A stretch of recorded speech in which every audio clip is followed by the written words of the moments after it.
In our last episode, we worked our way through Tier 4 on the complete video game console Iceberg, getting into some older and more obscure consoles, but now it's time to go even further. It's time to drop down to Tier 5, where we'll start getting into some consoles you probably never even heard of, even if you are a die-hard gamer or a collector. But even if you have, I hope you'll still learn something from the video. It's starting to get very difficult to find old commercials and print media, but I'm determined to bring you at least a brief history of every single video game console ever made. So let's get right into the video and take a deep dive into Tier 5.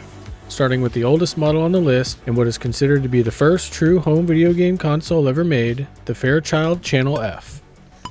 The Fairchild Channel F, which stands for Channel Fun, is the first video game console to be based on a microprocessor and to use ROM cartridges instead of having games built into the system.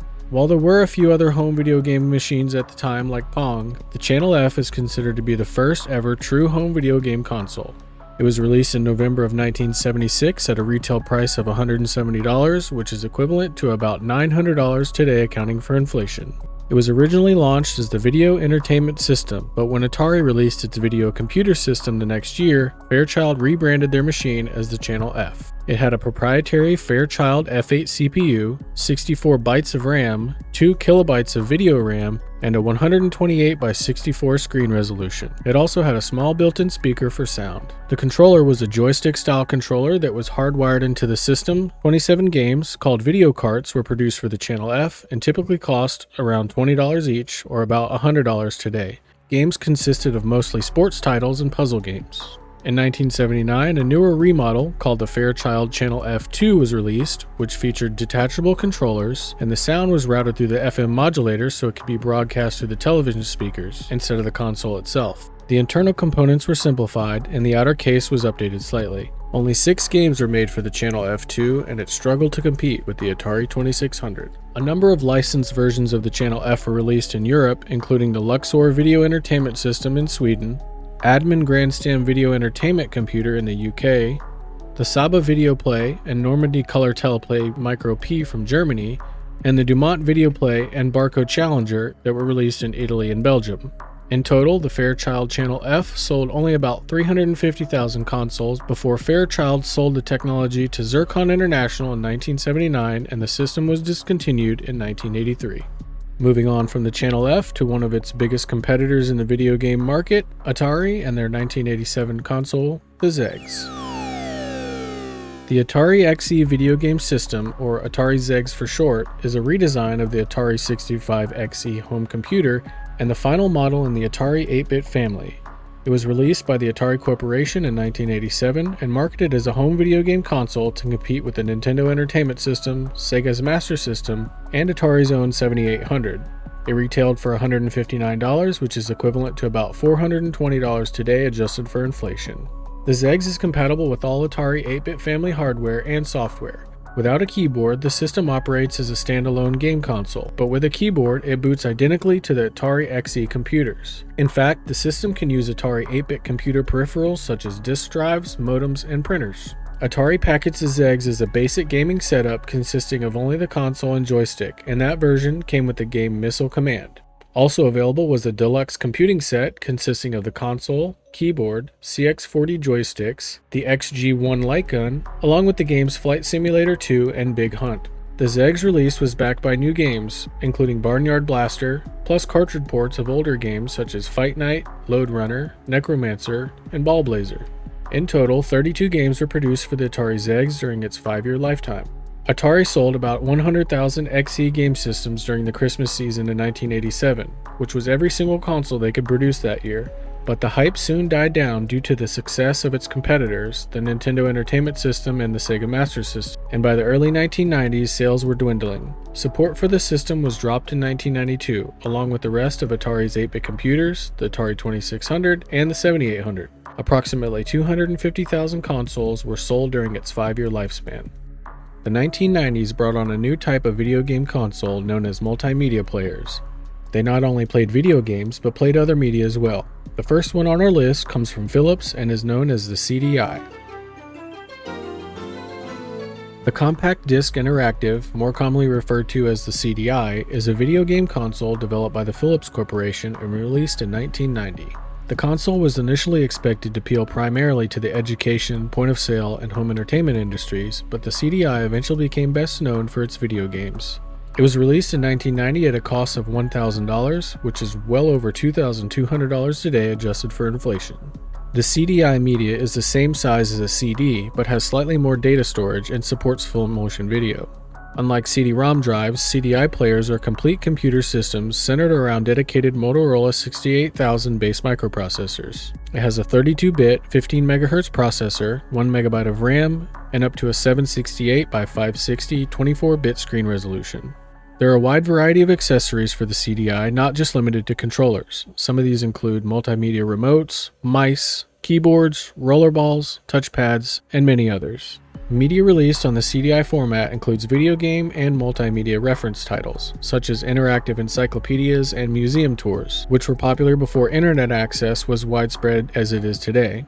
The Philips CDI system also implemented internet features such as subscriptions, web browsing, downloading, email, and online play.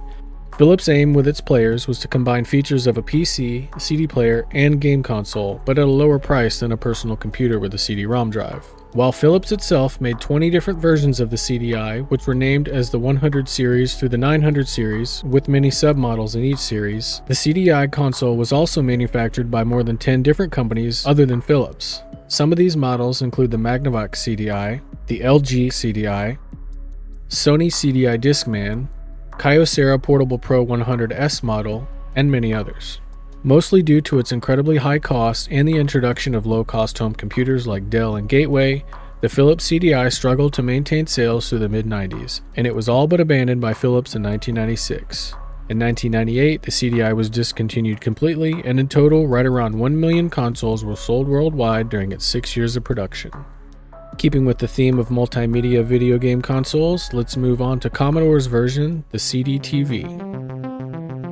The Commodore CDTV, which stands for Commodore Dynamic Total Vision, is a home video game and multimedia console.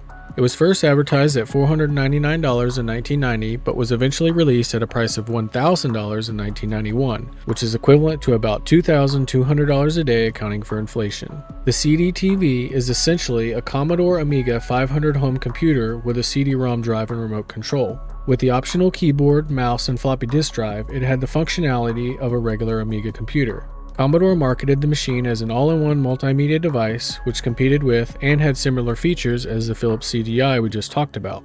The CDTV had a Motorola 7 MHz 68000 CPU, 1 MB of RAM, 265 KB of ROM, and up to 640 by 256 16-bit resolution. It used CD-ROM for its media and had a variety of accessories and peripherals such as mice, keyboards, remote controllers, floppy drives, and printers. The CDTV was designed to look more like a VCR or home stereo of the time rather than a video game console, and there was only 22 games made for it, the most popular being SimCity, Lemmings, and Indiana Jones.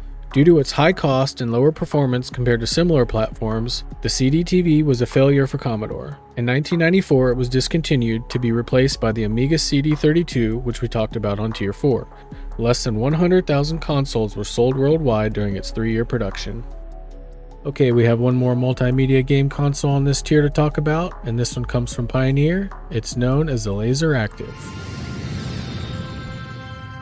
The LaserActive is a 4th generation video game console capable of playing Laserdiscs, compact discs, console games, and karaoke discs.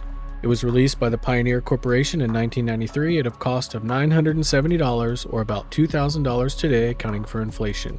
In addition to LaserActive games, separately sold add-on modules called packs accepted Sega Mega Drive and Genesis game cartridges, as well as PC Engine and TurboGrafx-16 ROM cartridges and CD-ROM games. Some of the packs available for the LaserActive included the Mega LD S1 pack that allowed the system to play both Sega Mega Drive discs and Genesis game cartridges. It came with a LaserActive branded version of Sega's 6-button controller. This pack module cost $600 or about $1,000 today, which is more than both Sega consoles would have cost, but hey, at least it played Laserdiscs too, right? Another pack was the LD ROM 2 in 1 pack that allowed the system to play TurboGrafx-16 Hue card games as well as SuperGrafx CD-ROM games. It also played Laserdiscs and came with a LaserActive branded version of NEC's TurboPad controller. It also retailed for $600, but very few of these were sold and are very rare today. A third pack available was the Karaoke K1 pack, which allowed the system to play karaoke discs. It had 2 microphone inputs on the front, along with separate volume and tone control knobs. It retailed for $300 at the time, or about $500 today. And last but not least, the Computer Interface PC1 pack that had an RS-232 port enabling the system to be controlled by a home computer with custom software. It also came with a 33-button remote instead of the standard 24-button remote, as well as a floppy disk drive. In total, there were 33 games produced for the LaserActive, most of which were Japanese exclusives, as only 18 of them were available in the United States. Due to the insane cost of the system and its pack add-ons, which were many times more expensive than the consoles they were designed to replace, the LaserActive systems only sold about 10,000 units worldwide in the entire 3 years it was produced. Due to the incredible rarity of the system, and especially the pack add-ons, they are all sought by collectors to this day. Okay, that's enough with multimedia gaming systems for now, so let's get back to dedicated video game consoles and head back to Japan and talk about the NEC TurboDuo.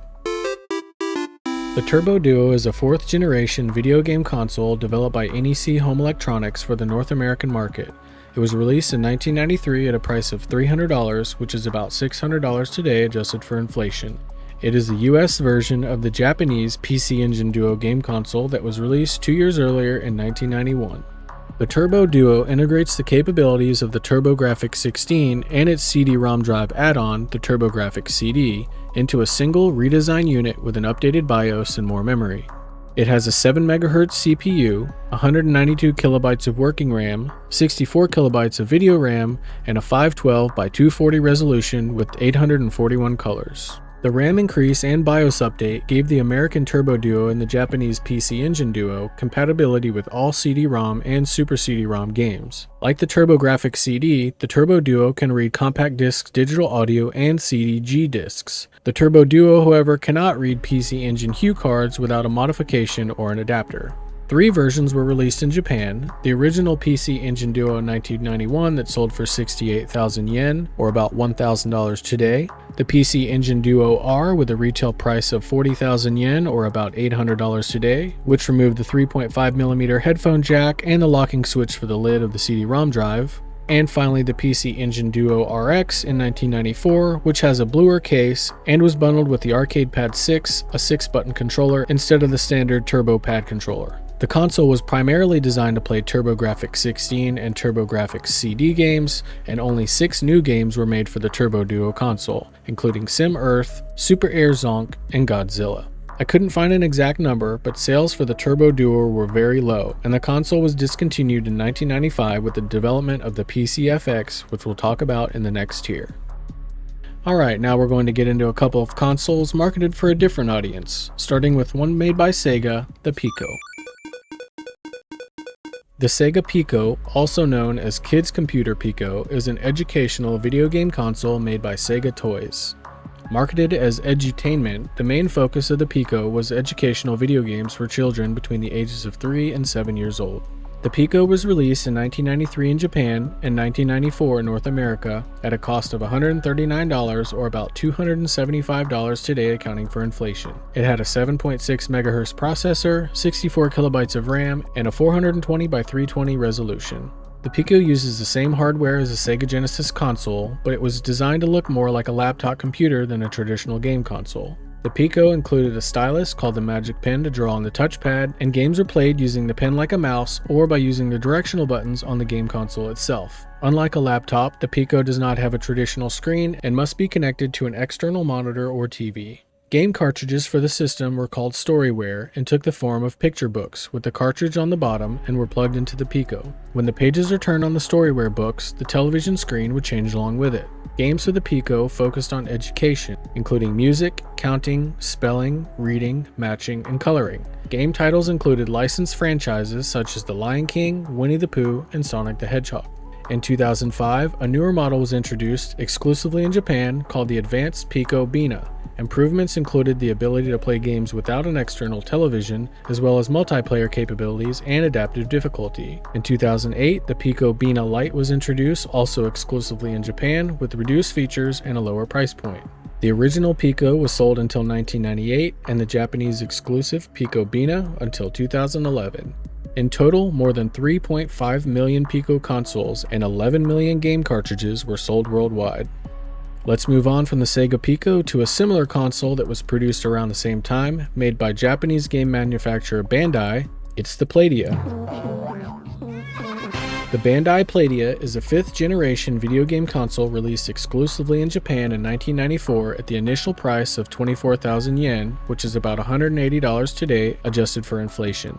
It was designed and marketed for a young audience, the main target group being elementary school children. Like many consoles of the era, such as the LaserActive and the 3DO interactive multiplayer, the Playdia was marketed more as a multimedia home entertainment system than just a dedicated gaming console. The Playdia was an 8-bit console and featured a 12 MHz Toshiba CPU, 256 KB of RAM, and 16 KB of ROM. It uses a single wireless joypad with simple controls, and CD-ROM as its media. The Playdia could create anime-style full-motion video with its CD-ROM-based games. The majority of the games were interactive learning experiences, however Bandai did create a few games based on their franchise series, including Gundam, Sailor Moon, Ultraman, and Dragon Ball Z. In total, 33 games were made for the Playdia, but it struggled due to the fact that it was an 8-bit console competing with 16 and 32-bit consoles at the time. This being the major cause of the Playdia having very poor sales, Bandai declared the console a failure and it was discontinued in 1996.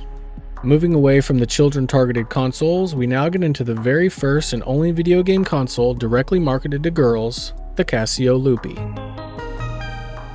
The Casio Loopy is a 32-bit video game console released exclusively in Japan in 1995. It was unique in that the marketing for it was completely targeted to female gamers.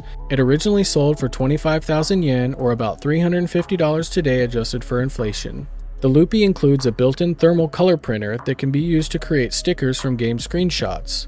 An optional accessories, called the Magical Shop, is a video capture device to obtain images from VCRs and DVD players. Users can import these images into the Loopy and add text to make stickers. The Loopy features one controller port for use with a standard game controller over the mouse, which was sold separately. 10 games were made for the Loopy and include titles like Anime Land, Bow Wow Puppy Love Story, and Caricature Artist. The Loopy is very rare, and information and even pictures are very hard to find. It was produced for 3 years until it was discontinued in 1998, and total sales numbers are unknown. And that's it for Tier 5 of the complete video game console Iceberg. If you made it this far, I really do appreciate it, and if you take a second to click the like button, that would be amazing. Let me know in the comments if you had any of these game consoles, or if you had an opportunity to play any of them. We're starting to get into some really rare and more obscure consoles now, and there will be even more in the next episode. I have a lot in store for the channel, and I upload new videos every single week, so be sure to subscribe if you want to get notified of new Iceberg videos. I also have a poll on my channel on the community tab, so you can help me choose the Iceberg series I do next, so be sure to check that out and vote which Iceberg topic you want to see in the next series after I'm finished with this one. I plan to do that with every Iceberg series I make, so you, the viewer, will determine what videos get made next. You can follow me on all social media platforms at IcebergDocs if you want to stay updated and connect with me. And if you want to help support the channel, you can do that too by becoming a Patreon, where you'll get early access to all my documentaries before they make it to YouTube. Links are in the description. Again, I thank each and every one of you for your support and for watching, and I'll see you in the next one.